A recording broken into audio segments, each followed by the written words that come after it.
بسم الله الرحمن الرحيم. باب صلاة الليل مثنى مثنى والوتر ركعة من آخر الليل. دے باب کے دو حدیث بیانی او پائے کہ د شپې د تهجد یا د تراویح یا د شپې د نفل مون ذکر کوي چې دا بعد دو رکعاته کولی شي او کنا څلور رکعاته کولی شي. تو کی خو څلور رکعاته هم، لیکن د رسول الله صلی الله علیه وسلم عادت داو چې هغه د شپې نفل مون دو رکعاته کو، یعنی که سړی د څلور رکعاتو نیت وتړي او څلور نفلو کې یو ځای کې ټیک دی کېږي. خو که دا دی په دوو نیتونو باندې وکړي نو چونکې عمل ډېر شو، د دې وجې نه دوو نیتونو باندې چې کوم عمل کېږي نو بهتري. د رسول الله صلی الله علیه وسلم عادت د شپې دو رکعاته مونځ کول دي. او دارنګې وتر باندې مخکې مونږ بحث کړی دی. امام ترمذی رحمت الله تعالی علیه ابواب الوتر کې مستقل بحثونه کړي دي. وتر په یو رکعت، وتر په دریو، وتر په پنځو، وتر په اوو، دا ټول ثابت دي.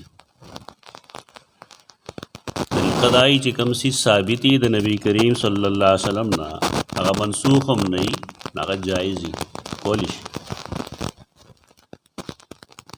د دې خبرو د بیان ضرورت په دې پیښیږي چې ډېر ملګري بهر لاړ شي، نور ملکونو ته لاړ شي.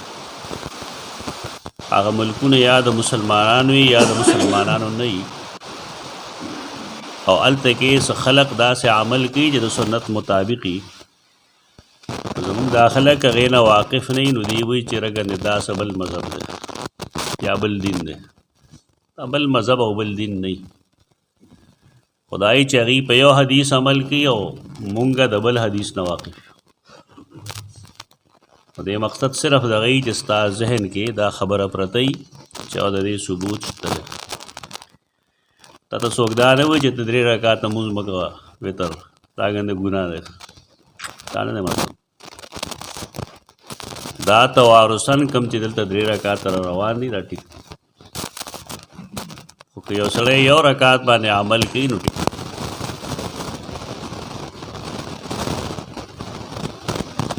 که څوک 5 کوي نو هغه سره هم جنګ کوي. دا جنګ شی نه دی. ما مخکې ویلو د تبلیغی جماعت یو خبره ده، طارق جمیل صاحب کوي او ډېر کرت ما ویلی دلته کې چې رسول الله صلی الله علیه وسلم دا الله محبوب دی، پسندیده دی، خوښ دی. او دا سنتونه د هغه اداګانې دي، د هغه طریقې دي. الله غواړي دا چې د هغه د نبي هر ادا دی، هر سنت ژوندی. په دې وجه یو علاقه کې خلک په یو سنت عمل کوي او په بل علاقه کې په بل کوي او په بل علاقه کې په بل کوي. دې ته اختلاف نه وایي، دا توسع ده، خوشادګي ده. چې پوهه راشي نو انسان کې بردباري، حلم راشي، صبر پکې راشي. پوهه چې دا ثابت ته وستیک ده. اوس جنګ کې جنگ په دوو سيزونو پکار ده.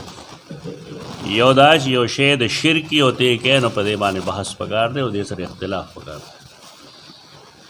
او دویم دا چې یو شی بدعتي د نبی کریم صلی الله علیه وسلم نه ثابت، د صحابه کرامو نه ثابت، په هغې بحث کول پکار دی. او کوم شی چې د رسول الله صلی الله علیه وسلم نه ثابت دی نو په هغې بحث نشي کولی. او دا نور خلکو هم دا غلطي ده چې ای به تا ته وایي ستا دا وتر کوم ځای لیکلي دي. دا زیاتی دی، دا نه دي پکار. احناف چې کوم وتر کوي نو دا د مالکیانو هم مذهب دی او دا د شافعیانو هم مذهب دی. اختلاف دا مطلب نه چې سړی بکواس شروع کړي. دې ته سنت جوازي وایي. 3 1 5 2 دا ټول جایز دي. خو دنه تپوس وکړي ته همیشه په یو عمل کوې پنځه ولې نه کوې؟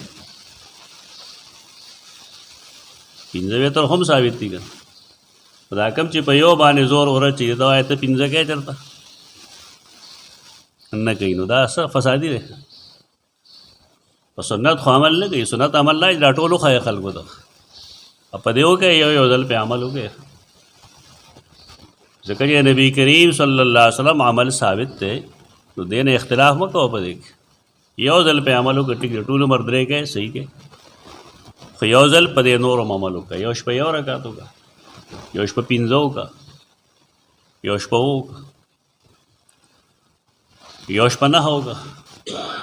خو د هغې طریقه به دا وي چې دوه رکعته پسې به کښېنې نه دوه رکعته به کوې پاسې به دوه رکعته به کوې پاسې به چې اخر کې کوم رکعتونه وکړې نو هغې اخري رکعت باندې به کښېنې یو به ورته پاتې شي وتر ناته کوې یو ته به ځان له پاسې لکه څنګه چې مونږ درې کوو یو ته آخر کې پس نو دغه شانتې به هغې آخر کې ودرې کښېنې دغه طریقه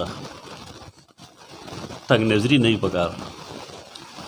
شافعیانو عمل دی احنافو عمل دی مالکیانو مذهب دی. صرف د امام احمد بن محمد بن حنبل مسلک مجتهدینو کې د یو رکعت وتر او دا یوازې هغه نه دي کړي دلته کې هم دا مسله ده. سیدنا معاویہ رضی اللہ تعالیٰ عنہ صحیح بخاری کی حدیث راځي چې عبداللہ ابن عباس ته چا فرمایل چې او ترا برکعت واحده معاویہ رضی اللہ عنہ یو رکعت وتر وکړو هغه فرمایل اصابا انه فقیه ټیکې کړي دي په دین پوه سړی دا نه چې ته یو کار نه کوې نو دا به غلطي. ثابت عمل د رسول الله صلی الله علیه وسلم ثابت چې پوه راشي پتا کې نو ستا مازغه ونه خوټ کېږي.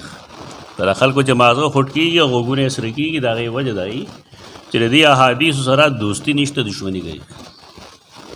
د نبي کریم صلی الله علیه وسلم عملونو سره او د هغه طریقو سره او د هغه حدیثو سره به دشمني نه کوو یو بل له به نه رابغو د جواز وي گنجائش.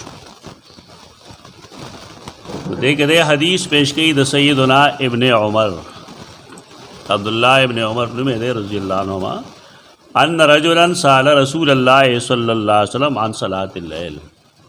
رسول تپوس وکړه د رسول الله صلی الله علیه وسلم نه چې د شپې لمونځ به څنګه کوو. رسول الله صلی الله علیه وسلم فرمایل صلاة اللیل مثنا مثنا د شپې لمونځ دوه رکعاته هر دوه رکعاته پس سلام ګرځوه. اوس تا وګوره که دوه رکعاته کې څلور کې شپږ کې اته کې لس کې دولس پسندګي خو ستا خپله ده. وتر خو نه دي دا که نه وتر خو رکعتونه متعین دي. فاذا خشی احدکم الصبح نو کله چې یو کس یریږي په تاسو کې د سبا نه یعنې سبا راخیږي دوه رکعات لري کول رکعتونه یې تکې برابر کړل نو صل او یریدې چې اوس د سبا راخیږي نو صلی رکعتا واحده. استاد محترم چې کله موږ مشکات المصابیح ویل دا به دې ځای نه دا استدلال کو چې دا یو رکعت وتر د دې دپاره د حدیث کې اذا خشی احدکم چې کله به سړی یریده په دې باندې چې زما نه ټیم وځي نو بیا به یو رکعت کوه. دا د هغه د هغې زمانې حالت و خبره وه کله چې رستم کې دلته درس و تدریس کوه یعنی د هغه په نیز باندې یو رکعت وتر دا عام طریقه نه و عام سنت نه و بلکې به ویل د حدیث کې دا راځي چې اذا خشی احدکم الصبح کله چې یو کس په تاسو کې د سبا د راختو نه یریږي نو صلی رکعتا واحدتا یو رکعت دې وکړي. خلکو ورته بډې والي ده یعنې درېم نه کوي پنځم نه کوي اوم نه کوي ټوله هره شپه یو کوي. دا نور حدیثونه نه دي. یو سړی پنځه حدیث رد کوي نو دا یې حدیث ده یو سړی پنځه واړه مني نو دا یې حدیث نه دی حنفي دی بیا مشرک دی نعوذ بالله من ذلک. څه غلط ذهنیت جوړوي خلکو له دا اجتهادي اختلافات وي دې کې شرک مرګ نه وي. اجتهاد هغه غلط وي چې هغه د صریح نص خلافي قرآن خلافي د د صریح حدیث خلافی ناغا اجتهاد قابل قبول نه دلته خو گنجائش موجود ده. دا حدیث نور محدثینو لیکل دی. امام بخاری رحم الله دا حدیث دو درې ځای لیکل دی. خپل صحیح بخاری کې دا هغه صحیح بخاری دی. دې کې حدیث نمبر 993 کې هم دغه حدیث دی. او زموږ د محمد فؤاد الباقی د دین آخري اصل لیکل دی.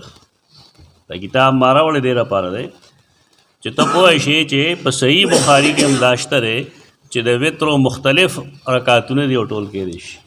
هم دغه حدیث دی. حدثنا یحیی بن سلیمان د عبد الله بن عمر حدیث دی چې قال نبی صلی الله علیه وسلم صلاۃ الليل مثنا مثنا فاذا اردت ان تنصرف فركع ركعه توتر لك ما صليت. پدې کې هغه قید نشته ری خشیت.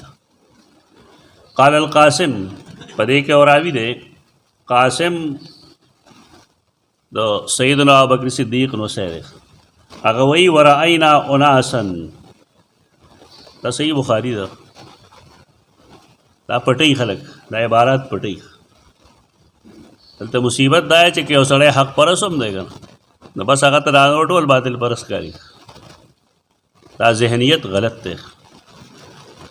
دا صحیح بخاری دا قاسم وی راینا اناسن مونږ خلق ولیدو. دا تابعی دی. دی به کم خلق ویني دی به یا تابعیان ویني یا به صحابه ویني کنه کشران به ویني. خپل مونږ خلق ولید یعنی صحابه کرام او تابعین منذ ادرکنا کله چې مونږ هغې لیدلي دي یوترون بثلاثن ای به وتر کول درې. دا مو وجه دا کم ځای لیکلی صحابه کرامو عمل کې شته درې رکعاته وتر. وَإِنَّا كُلًّا لَوَاسِعٌ او دا خبره چې کوم دا دی کې ډېر وسعت دی ډېر زیات وسعت دی پکې یو درې پنځه اووه نهه دا وسعت دی. دي خامخا راغلي یو پورې نښتې دي نورو سره جنګ کوي. دا غلطه طریقه ده. احادیث یو بل خلق نه رابغي. ارجو الله یکون بشیء منه باس. زما دا امید دی چې که سړی په دې کې هر قسم رکعتونه کوي که یو کوي که درې کوي که پنځه کوي که اووه کوي په ده څه پروا نشته. مونږ درې کوو ته وارثن درې دي تاسو هم درې کوئ بهتر ده. دومره چې دا نور هم صحیح احادیث دي په دې حدیثونو باندې که د خپل عمل وکړو نو بهتر به وي. ځکه د نبي کریم صلی الله علیه وسلم هر سنت باندې به عمل شي. یو ځل به وکړه بس کافي ده. د امام مالک رحمه الله مذهب هم دا چې که یو سړی په یو حدیث باندې عمل کی او نور پرېږدي نو د نورو د پرېښودو دا مطلب دی چې ټول عمر لا پرېږدي. یو ځل خو د پې عمل وکړي جون کې یو ځل وکړه یو ځل هم تارک د نبي کریم صلی الله علیه وسلم د حدیث او د سنت بنې. اوس خو خلک په یو بل الزامات لګوي چې دا منکر حدیث دی. دا کم خلک چې یو رکعت کوي او دا درې نه کوي یا پنځه نه کوي دی په حدیث عمل کوي څه. او دا ټول کم خلک چې ټول عمر درې کوي او یو نه کوي یا پنځو ته هم جایز نه وایي دی په حدیث عمل کوي. او ټول حدیثونه دي فرامین دي د رسول الله صلی الله علیه وسلم. آخر کې به سړی څه کوي توتر له ما قد صلی دا به ناتکې کې د دپاره هغه مونځ کوم چې ده کړی. او بیا آخري حدیث چې کوم دی په هغې کې اوس خاص خبره نشته دی کومه چې مخکې نه ویلې شوي. هغه دا ده چې ابن عمر فرمایي د نبي کریم صلی الله علیه وسلم نه اجعلوا آخر صلاتکم باللیل وترا. بل مونځ د شپې چې کوم دی آخري مونځ هغه ستاسو وتر وي. یعنې وتر دا د شپې بالکل په آخر کې کول پکار. خدا هغه چا دپاره پکاري چې هغه د شپې پاسي هسې په توک باندې نه چې سړی اوده پروت وي سهاره پورې دی وتر ته پاتې شي. داسې نه چې یو سړی په دې مطمئن وي چې زه په ټایم پاسم تهجد هم کوم او وتر هم کوم نو د دپاره سنت داري چې دی وتر د ټولو آخر ته پرېږدي. ځکه چې رسول الله صلی الله علیه وسلم د شپې وتر به آخر کې کول. او ما مسله باندې پوه کړی وی چې کله مونږ پاسونه نو مونږ یې ماسخوتن وکړو. خو د دې دا مطلب نه دی چې کله شپې ته پاس نو تهجد نشي کولی. خلکو څه ګسله جوړه کړې ده نه تهجد نه شو کولی ټیک ده مجبورۍ د وجې تا وتر مخکې کړو اوس وتر دوه مه کوه په یو شپه کې دوه وتر نه وي د هغې وجه دا چې ستا مونځ به بیا تکی شي که نه وتر ناتکی ته وایي ته چې هر څومره ناتکی جمع کوې نه به تکی جوړېږي لکه درې او درې چې جمع کړې نو څه به دې جوړ شي شپږ شو که تکی نه شو پنځم وتر دی او دې سره چې نور پنځه ته یو ځای کې نو څو وشي لس تکی شو که نه شو نو یو شپه کې دوه وتره نه وي مطلب دا چې په یو شپه کې که ته دوه وتره وکړې نو ستا هغه مونځ خو بیا تکی جوړ شو په وترو کې مقصد دا دی چې زمونږ د شپې مونځ ناتکی شي څنګه چې زمونږ د ورځې مونځ ناتکی دی هغه د ماښام مونځ سره هغه ناتکی شي ځکه چې ماښام فرض مونځ 3 رکعته دی نو که بالفرض سړی ماسوتنه ودې شوی دی د شپې آخر کې ولا الله توفیق ورکړه نه پاتې شي خپل تهجد دی البته هغه سنت به دې پاتې شي چې وتر آخر کې ونه کړو خیر ته څه فرق نه غورځېږي ځکه دنه مجبورۍ نه پرېښه خو دوباره به یې نه کوي خلک ورته دا مسله کوي اوس به یې دوباره کوي اوس چې دوباره کوي نه بیا ورته مسله روانه کړه او بل چې رسول الله صلی الله علیه وسلم منع هم کړی دا چې د شپې دوه وتره نه وي اقول قولي هذا استغفر الله